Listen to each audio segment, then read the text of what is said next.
A researcher using a mass spectrometer observes a particle traveling at 1.6 times 10 to the power of 6 meters per second in a circular path of radius 8.2 centimeter. The spectrometer's magnetic field is perpendicular to the particle's path and has a magnitude of 0.41 Tesla. Part A, calculate the mass to charge ratio of the particle. Part B, identify the particle using table below. So here we're gonna say magnetic force equals to centrifugal force.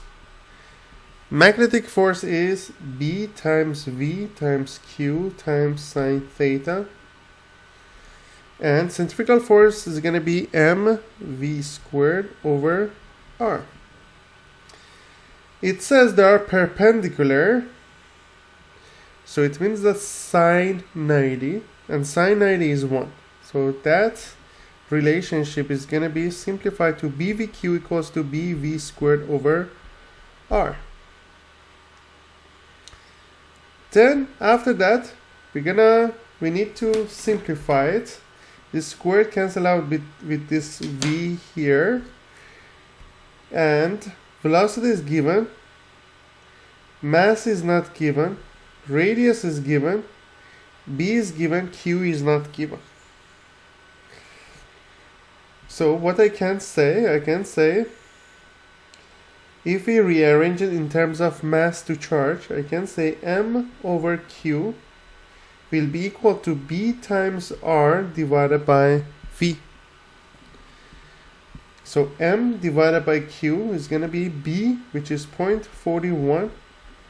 R in terms of meters is going to be 8.2 centimeter divided by 100, which will be 0.082 divided by velocity, which is 1.6 times 10 to the power of 6.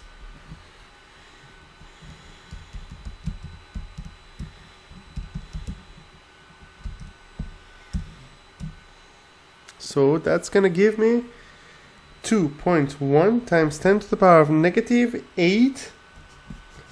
And what is going to be the unit? M is kilograms. Q is coulomb. So it's going to be 211 times 10 to the power of negative 8 kilograms per coulomb. And according to this table, M over Q is 2.1. So it is going to be very close to this guy, which is going to be the isotope deuterium. So part B, we're going to say it's deuterium.